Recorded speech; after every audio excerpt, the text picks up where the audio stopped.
Meu nome é Álvaro César Nascimento, eu nasci em Niterói em 1957, entrei na UF em 1975 para cursar o curso de jornalismo no Instituto de Artes e Comunicação Social, o IACS, e morei em Niterói de 57, quando eu nasci, até 1987, durante 30 anos.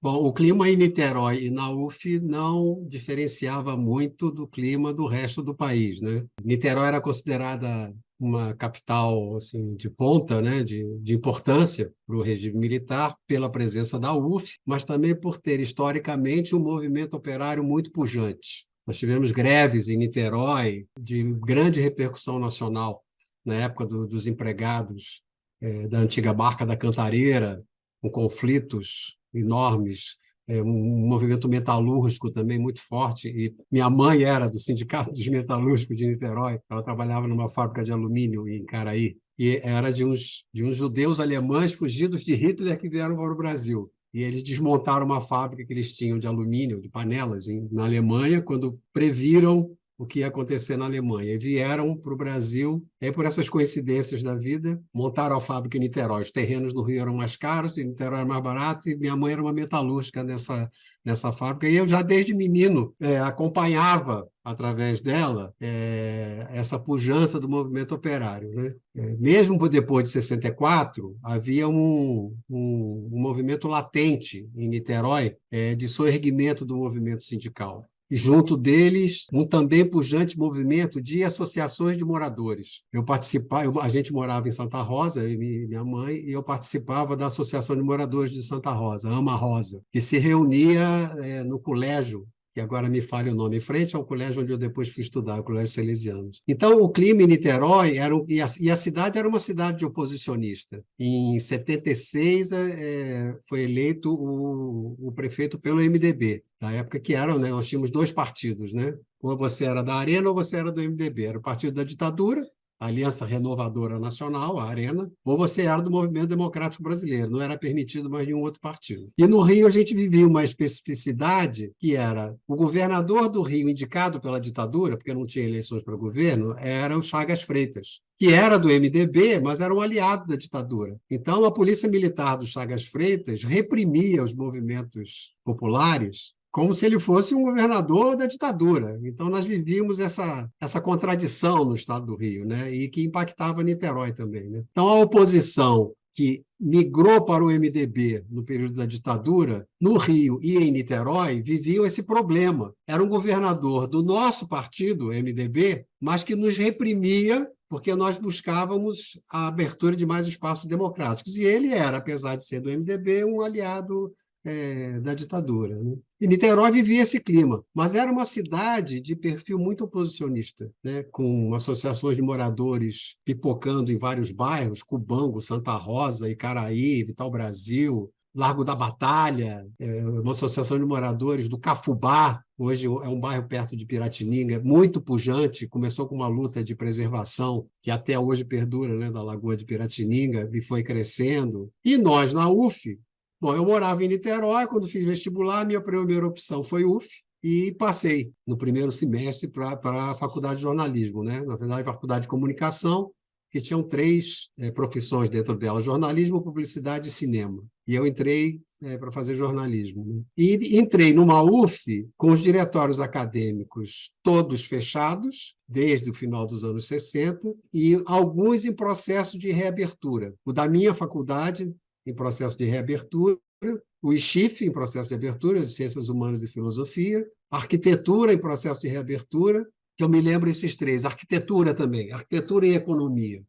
Então, esses quatro diretórios foram sendo abertos durante a metade dos anos 70, paulatinamente, enfrentando o que na época era uma espada de Damocles sobre as nossas cabeças, que era o famigerado decreto 477. Esse decreto 477 era um decreto da ditadura, um decreto de 69, 69, logo depois do AI-5, e ele dava às direções das universidades e ao governo federal, ao Ministério da Educação, a possibilidade de expulsar alunos, professores e funcionários que executassem as chamadas atividades subversivas dentro da universidade. O que eram as atividades subversivas?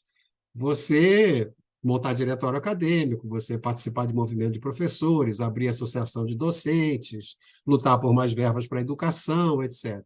Então, abrir esses diretórios acadêmicos era enfrentar o 477 dentro da universidade, de você poder ser expulso com base num instrumento, aspas, legal, né?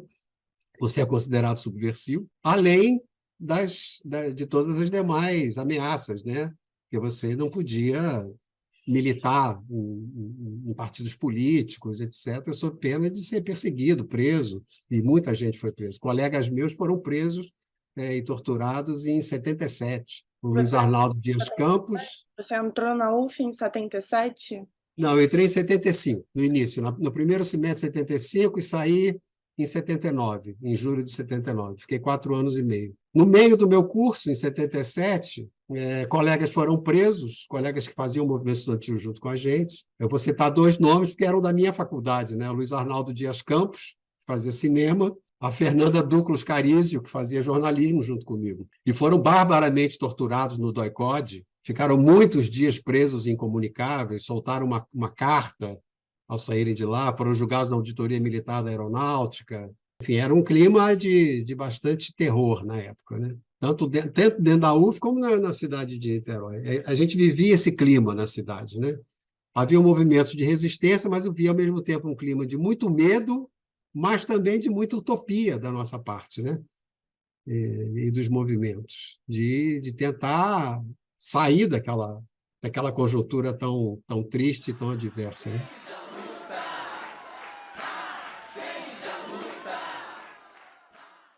Quase foi, quase foi.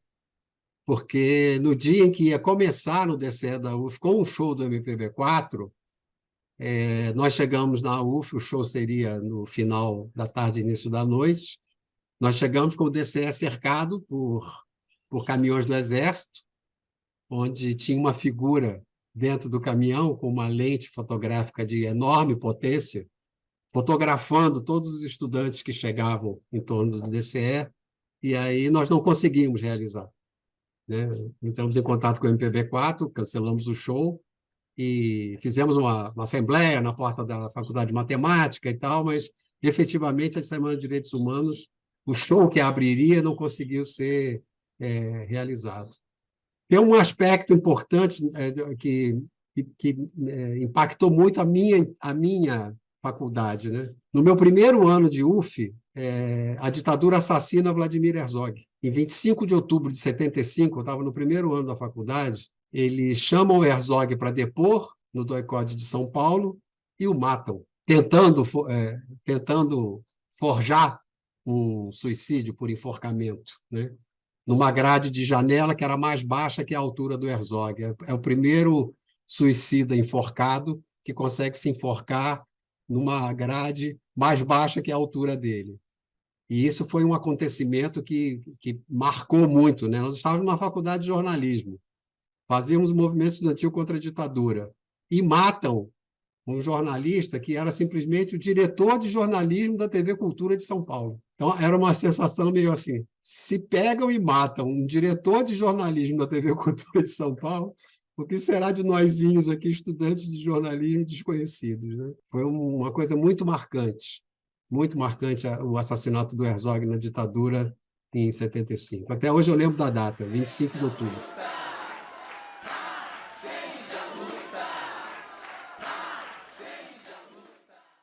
Eu olhando hoje para esse período, eu acho que a gente era meio doido, sabe? Porque era muita coisa contra.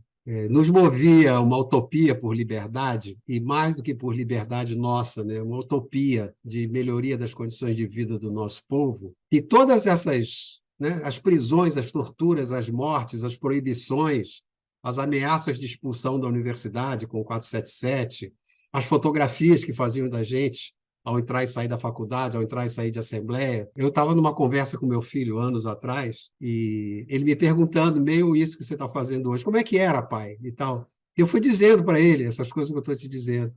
Eu falei assim, pai, vocês eram malucos? Porque a mãe dele também, a Heloísa Simão, participava do movimento estudantil. Assim, você e minha mãe são malucos, porque como, diante de tanta adversidade, de tanta violência e de tantas ameaças, né, vocês persistiam? E aí eu acho que a gente tinha assim uma força interior e um sentimento de justiça que era o que nos movia, uma utopia de uma sociedade mais justa e mais igualitária, que era o que nos movia. Então, essas coisas aconteciam e ficavam meio que do nosso lado, assim, mais que nos indignavam do que causavam medo. Então, a morte do Herzog, por exemplo, mais do que nos indignou na faculdade de jornalismo, do que nos causava temor do que poderia acontecer conosco, entendeu? E nós fomos caminhando, né? Reabrindo diretórios, lançando candidatos pelo MDB para aumentar os espaços democráticos dentro do parlamento, fazendo jornal, aí os grupos paramilitares incendiavam as bancas de jornal que vendiam os jornais progressistas, né, que eram vários, pelo menos uma meia dúzia, né? Pasquim, Movimento, Hora do Povo, Ex, Em Tempo, vários jornais. E raras as bancas que aceitavam vender nossos jornais começaram a não aceitar mais, porque começaram a ser incendiadas de madrugada. Então, a gente passou a vender jornal na rua, porque as bancas de jornais temiam chegar de manhã cedo e ter seu local de trabalho queimado. Então, era uma coisa muito adversa mesmo. Mas eu acho que isso mais nos indignava do que nos fazia recuar. E nós também não éramos poucos, né? Então, tinha isso de você contar com um movimento que estava ganhando força em todas as universidades. O movimento operário estava crescente, as greves do ABC explodem em 78, né? Você tinha umas instituições do campo democrático muito atuantes, como a Ordem dos Advogados do Brasil, como a Associação Brasileira de Imprensa, né? E você contava com um certo estofo em relação a isso, né? Apesar da violência da ditadura, né? De colegas seus de faculdade serem presos e torturados, né? Pessoas desaparecerem. Em 75, por exemplo, o Comitê Central do Partido Comunista Brasileiro, na época da clandestinidade, cai quase inteiro, pouco antes da morte do Herzog. E todo mundo é preso e é torturado, e tinha professores da UF presos, né? Eu, por coincidências do destino, depois me casei com uma filha de um dos desaparecidos políticos dessa época do PCB, filha do Itair José Veloso.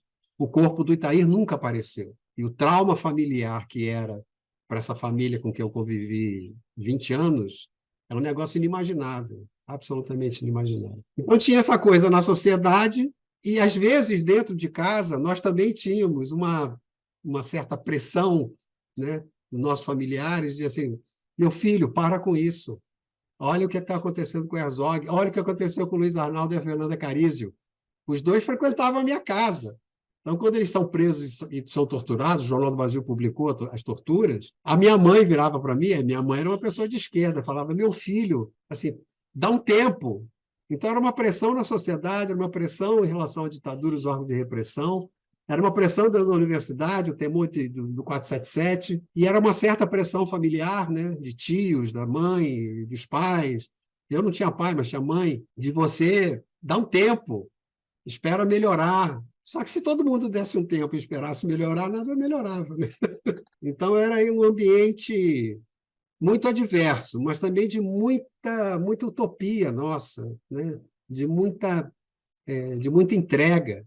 Eu acho que se nós fôssemos somar na vida de cada um as horas, os dias, os meses e os anos dedicados, digamos, à abertura democrática, que era esse o nosso objetivo, né? A nossa chapa na comunicação se chamava resistência, porque nós entendíamos que nós estávamos vivendo um período de resistência à ditadura militar. Não era um período de avanço na democracia, nós estávamos resistindo à ditadura. Então, era um período, ao mesmo tempo, de muita utopia e de muito estímulo da nossa parte, né? Então, assim, eu acho que poucos colegas meus da época se arrependem. Eu não conheço nenhum deles que se arrependeu de ter doado essas horas, esses dias, esses meses, esses anos para contribuir para um país melhor. Não conheço nenhum deles que tenha se arrepende. Ah, podia ter feito tanta coisa da minha vida. Não, a gente naquele momento devia ter feito aquilo mesmo que fez.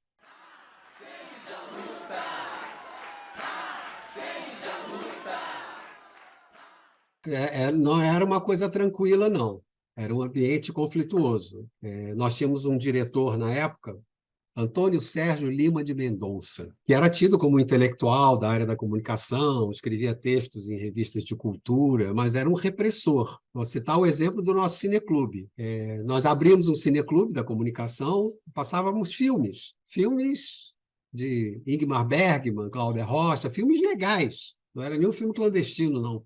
Eu trabalhava na Fundação Getúlio Vargas, eu era arquivista na Fundação Getúlio Vargas, de 8 às 5, ali em Botafogo, né? E às sextas-feiras era dia de sessão do Cineclube, porque sábado as pessoas não trabalhavam em geral e tal, tinham mais tempo de ficar até tarde na faculdade. Então eu passava na sede da Embrafilme, que era ali na Evaristo da Veiga, em frente ao quartel da PM, da Evaristo da Veiga. E a gente tinha lá cadastro na Embrafilme, como Cineclube e tal. Encomendava um filme de uma semana para outra, botava a lata, era uma lata desse tamanho debaixo do braço, e levava para a UF na sexta-feira, passava no filme, na segunda-feira devolvia na Embrafilme. O Antônio Sérgio Lima de Mendonça proibia a colocação dos cartazes anunciando o filme de Ingmar Bergman nos corredores do IACS, só para você imaginar. E era tido na época como um intelectual progressista, entendeu? Com muita luta, ele passou a exigir a apresentação a ele dos cartazes. Se ele julgasse que o filme podia ser passado, tinha que receber o carimbo e a assinatura dele para então ir para os murais da faculdade. E a gente, no primeiro momento, porque estávamos no tal momento de resistência, aceitamos. Então, nós submetimos a ele, a gente fazia um cartazinho em página 4, tirava 10 xerox e pregava nos murais da faculdade, nas salas de aula e tal, dizendo qual ia ser o filme, a que horas que ia passar e tal. E nos submetemos a isso. E aí, o primeiro grande movimento que nós fizemos foi no dia em que nós convocamos os frequentadores do Cineclube, e naquela semana a gente foi à sala dele com os cartazes na mão, dizer para ele que ele nunca mais ia carimbar os nossos cartazes. E que, a partir daquele momento, os cartazes iam direto para a parede. E ai dele se um só cartaz fosse arrancado. Tinha um funcionário do IACS que era encarregado, seu João, de arrancar os nossos cartazes. Só que seu João adorava a gente. Então ele ficava numa contradição, coitado. Ele falava, Álvaro, Fernanda, Luiz Arnaldo, a galera do Cineclube, né? Vocês sabem que não pode pregar sem assinatura do diretor? E ele ficava todo, sabe, constrangido, né? E o que aconteceu é que a gente fazia, e ele mandava arrancar, mesmo assim. E aí nós o denunciávamos. Então teve um ambiente de pressão ali dentro do IACS durante algum tempo, né? E alguns professores, tinham professores conservadores, tinham muitos professores, digamos assim, simpáticos, né? Eu vou citar Carlos Henrique Escobar, Muniz Sodré, Eduardo Neiva, vários, que a gente queria passar em turma, eles, claro, abria a porta, sentava na cadeira do professor, alguns saíam para que a gente ficasse mais à vontade, a gente passava em turma, convocava para a assembleia, denunciava prisão, vendia rifa para fazer dinheiro para o diretório e tal, ficava ali uns 10, 15 minutos e ia embora. Outros não deixavam você entrar em turma. Era proibido. A gente esperava terminar a aula, pedia a turma para ficar e aí entrava. Então, era um ambiente de tensão, não era uma coisa simples, não. Particularmente em relação à direção, o senhor Antônio Sérgio Lima de Mendonça, que eu acho que até já morreu. Ele era muito, digamos assim, muito exigente no sentido de andar dentro das regras da ditadura. É como se a existência de um cineclube dentro de uma faculdade que tem um curso de cinema pudesse vir a ser visto pela reitoria e pela ditadura como uma instituição subversiva e ele fosse questionado por isso. Então, ele tentava reprimir ao máximo, né? Apesar dos filmes que passavam serem todos filmes legais, pegos na Embrafilme, que era um órgão do regime, né? Era um órgão do governo federal, né? Então, era um ambiente de muita, digamos assim, fricção diária, né? Realização de assembleias, né? Apagava-se a luz, sabe? Era um negócio complicado, não era simples, não. Mas fomos paulatinamente conquistando espaços, né? Fizemos as eleições de diretório, fizemos a eleição de representante de turma, né, o tal do CR, que a gente chamava, além da diretoria do diretório, tínhamos representantes de cada turma, que se reunia com o diretório no sentido de levantar as reivindicações dos estudantes, e era uma faculdade com muita precariedade. Você imaginar duas coisas só, que eu vou falar fora as outras. O curso de jornalismo não tinha uma sala de redação, então não tinha uma máquina de escrever, na época era a máquina de escrever, né? Para você escrever uma matéria. Então, teve uma greve para que nós tivéssemos uma sala de redação no curso de jornalismo. Olha só a que ponto chegou. E não tinha uma máquina, não tinha uma filmadora no curso de cinema, nem uma Super 8zinho pequena para os estudantes de cinema fazerem um curta-metragem existia. Então, assim, era uma luta por mais verbas e por equipar a universidade, a faculdade, junto com as lutas gerais. Eu acho que esse foi o que a gente, eu acho, conseguiu fazer e ter muita representatividade, estou falando ali da comunicação, era conseguir juntar num movimento só tanto a luta por liberdades, anistia ampla, geral e restrita, liberdade de organização e manifestação, com as lutas específicas dos estudantes. As nossas necessidades básicas ali, né? Cantina aberta de noite para a gente comer, porque quem trabalhava chegava com fome, não tinha uma cantina dentro da faculdade, no prédio lá do Ingá, né? Não tinha uma sala de redação, não tinha uma máquina filmadora, não tinha prancheta para o curso de publicidade, sabe? Então, a gente conseguiu juntar essas coisas e mobilizar, né, a comunidade acadêmica para essas lutas, tanto específicas como gerais. Conseguimos, conseguimos. Quando eu cheguei no curso de jornalismo, no profissional, nós já tínhamos uma sala de redação. Uma conquista nossa, com greve. Você imagina. Estudantes de jornalismo têm que fazer greve para que colocassem 20 máquinas de escrever numa sala para que eles pudessem escrever uma matéria jornalística e o professor dá nota. É doido, né? Mas era assim. Eu já fiz matérias na cadeira do Rosenthal Calmon Alves, que era outro grande professor nosso, que dava técnica de redação 1 e 2, já com as Lexicon 88 conquistadas na luta dos estudantes, assim como na escola de cinema, que tinha curso de manhã, né? O básico era de noite, jornalismo e publicidade continuavam de noite, e cinema era de manhã. E cinema também teve lá as suas conquistas de filmadora e tal, com base nessas lutas do diretório.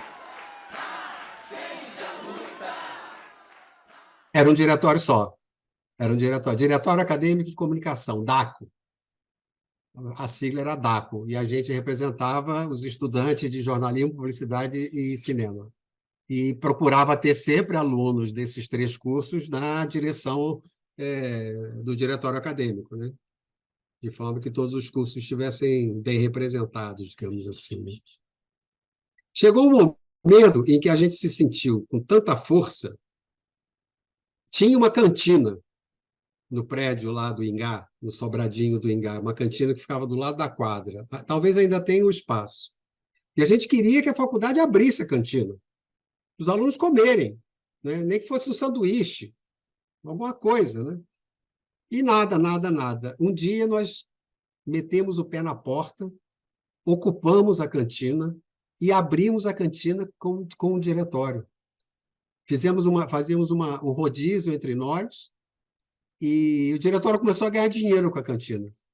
A gente fez uma limpeza no final de semana, chamamos todo mundo, ocupamos o troço, trocamos o cadeado, compramos freezer com vaquinha e abrimos a cantina. Então, era a cantina do DACO. Você imaginar, quer dizer, de diretórios fechados em 75, e em 78, 79, a gente invadiu a cantina, tomou conta e gerenciava a cantina. E ganhava dinheiro para o diretório com a cantina. Quer dizer, isso se deu em 4 anos, né? Era algo inimaginável quando a minha turma entrou, né? É uma conquista paulatina. Você vai ocupando os espaços, né?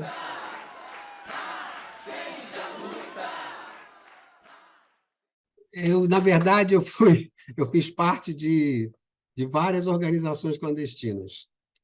Eu entrei na faculdade em 75 e fiz contato com o MEP, Movimento de Emancipação do Proletariado, que foi esse pessoal que foi preso em 77. Mas eu já não estava mais no MEP. Então, foi por muito pouco que eu não fui levado na leva deles, né? Eu, mais ou menos um ano antes das prisões do MEP, eu divergi deles em vários aspectos, achava eles muito estreitos, muito fechados dentro de si próprio, não aceitavam alianças com setores mais amplos da sociedade, como igreja, MDB, etc. E eu achava que isso estava errado, que a gente estava no momento de ampliar o máximo possível para resistir à ditadura. Não dá para você ficar num gueto sozinho, né? Então, eu deixo o MEP e vou para a PML, a Ação Popular Marxista-Leninista. Eu e mais 3 colegas que estávamos no MEP, saímos juntos. Então, assim, digamos assim, 4 militantes do MEP que estavam na Faculdade de Comunicação saem juntos e entram na Ação Popular Marxista-Leninista. E a gente milita na PML durante um ano e meio, mais ou menos, e a AP faz um congresso e decide migrar para o MR8. Existe uma espécie de junção de uma organização dentro da outra, né? Elas não mudaram de nome, quer dizer, a PML praticamente se extinguiu, porque 90% dela, num congresso clandestino, né, decide migrar e entrar no MR8. E aí eu fui nessa leva, né? E aí eu passei a militar no MR8. Isso se deu no ano de 77 para 78, mais ou menos. Então, durante a faculdade, eu militei em 3 organizações, na verdade. O MR8 foi, digamos assim, a mais presente na minha vida, né? A mais longeva, digamos assim. Eu fiquei nela até 82, quando eu já nem estava mais na faculdade, já era jornalista formado e tal.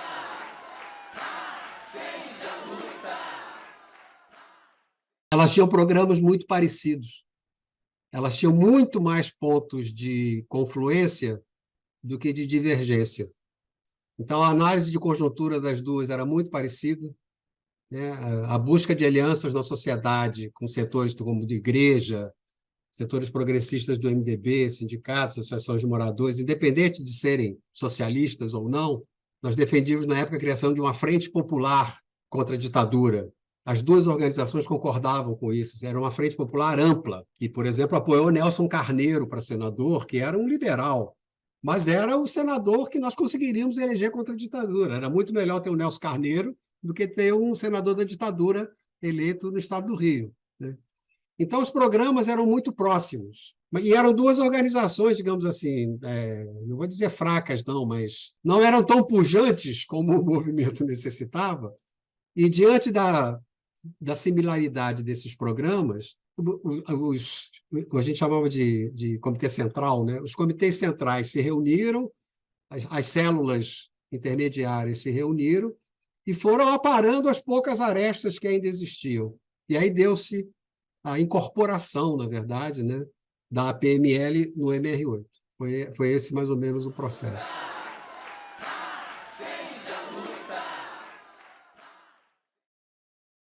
Fiz. O Hora do Povo surge, eu já quase me formando. O Hora do Povo surge, se eu não me engano, na virada 78, 79.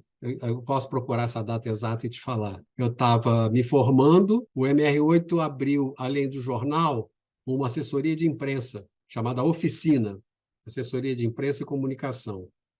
O MR8 ficou muito pujante, particularmente no Rio de Janeiro. A nossa organização, eu não chamo de partido, não, eu chamo de organização. Ele tinha muita influência no movimento sindical, no movimento de moradores e dentro do MDB. E uma demanda que existia muito desses sindicatos e associações de moradores era ter veículos de comunicação com as suas bases. E aí um grupo de jornalistas do MR8, por demanda da direção, fundou essa assessoria de imprensa, que era da organização, não era nossa, não. Então, era uma demanda, digamos assim, das entidades onde o MR8 tinha dirigentes, né? Sindicatos, associações de moradores. A gente tinha uma grande ascendência no movimento social. Todos os grupos políticos da época reconheciam isso, a gente tinha muita força. E essa era uma demanda grande. Então, juntamos um pequeno grupo de jornalistas do 8, de programadores visuais, não necessariamente nossos, do 8, mas próximos da gente, e alugamos 2 salas ali na Lapa, onde funcionávamos fazendo jornais, revistas, panfletos, cartazes para esses sindicatos. Teve um momento em que a gente prestava assessoria de imprensa e era uma trabalheira, porque éramos poucos, para mais de 10 sindicatos no Rio de Janeiro, e de porte, tipo Metalúrgicos do Rio e Metalúrgicos de Niterói. O jornal do Rio chamava Meta, o de Niterói, eu acho que era O Metalúrgico. Eu editava esses 2 jornais. Fazíamos jornal do Sindicato dos Engenheiros, fazíamos jornal dos psicólogos, fazíamos jornal dos urbanitários, que representavam a Light, a SEG e a SEDAI. Fazíamos jornal, agora está me fugindo da memória.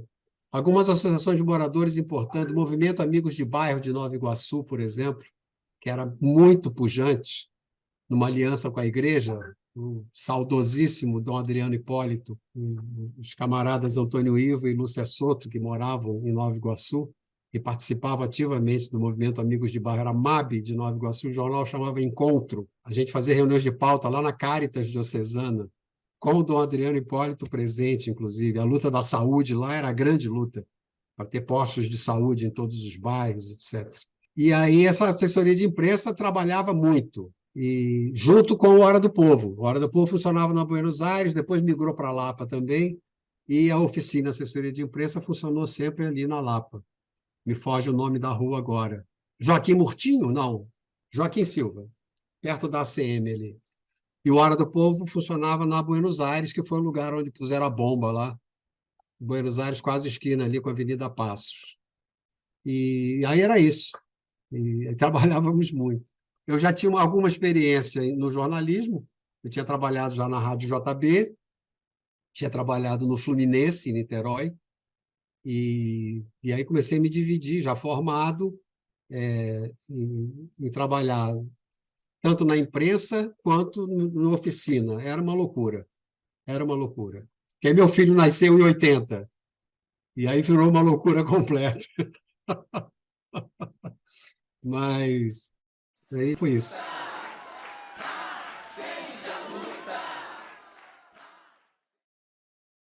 Tem uma curiosidade. Nessa conversa com meu filho, ele ficava espantado com as coisas, porque ele fez história na UF. Então, começou a... Mas, pai, como é que era? Como é que não era? O que acontecia? Fala dessa Fernanda Carício, do Luiz Arnaldo, onde é que eles estão hoje e tal, não sei o quê. E estão aí vivos, trabalhando e tal. E aí ele falou, você e minha mãe eram malucos. Como é que, diante de tanto eu falei, meu filho, olha só, primeira coisa, se eu e sua mãe não tivéssemos feito movimento estudantil juntos, você não existia, tá legal? Porque foi lá que a gente se conheceu.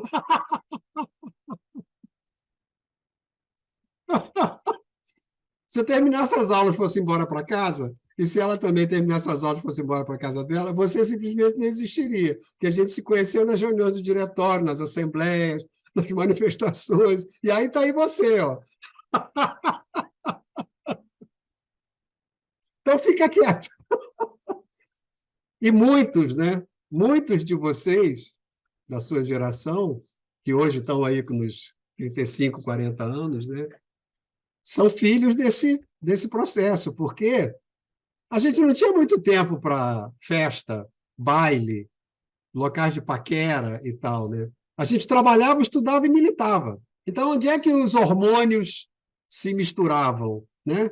Era indo para teatro, recolher dinheiro para a greve do ABC, era panfletando nas barcas para determinado candidato ou pela anistia ampla geral restrita, era subindo em ônibus, né, para convocar manifestação, em reunião clandestina, que durava, às vezes, domingos inteiros, e aí surgiam as paqueras, as admirações e tal, né? Então, tem uma geração que hoje está nascida aí, digamos, no final dos 70 e os 80 inteiro, que são filhos desse processo, né? Onde muita gente se contatou, se apaixonou, né? Se casou, tiveram filhos. Então, se há alguma, digamos, curiosidade desse processo, é que, para além, né, das conquistas, das aberturas democráticas, etc., nós temos uma geração que nasceu dentro desse processo, né? Onde companheiros e companheiras foram se conhecendo, foram se apaixonando, e a filharada depois foi nascendo, porque a gente acreditava que o mundo ia ser melhor, né? A gente tinha filho com 23 anos. Daniel nasceu, eu tinha 23 anos. Ele nasce em 80, eu sou de 57. A mãe dele também tinha 23 anos, imagina. E muitos amigos meus estavam tendo filho na época. A gente achava que a gente já trabalhava, né? Muito jovem, e nós vamos conseguir. O país vai ser melhor, nossos filhos vão nascer, vão criar um país melhor. E, efetivamente, vocês viveram num país melhor. Porque, com o fim da ditadura em 85, a restauração democrática, etc., ninguém mais foi preso e torturado por motivos políticos. Mataram Marielle, é verdade, né? Mas agora, em plena democracia, quer dizer, o fascismo está aí até hoje. Agora, houve uma institucionalidade, né, da luta política, onde você criou partidos, os que você quisessem, né? Está aí PSOL, PT, PDT, né? PCdoB. Isso tudo era clandestino na época, não tinha como funcionar, né? Então, vocês nasceram num país melhor e essa era a meta. A gente, pelo menos parcialmente, a gente conseguiu. E era uma galera muito bacana, era uma galera muito bacana, que volta e meia ainda se encontra até hoje. Alguns já ficaram pelo caminho, infelizmente, mas muita gente está aí viva ainda para contar a história.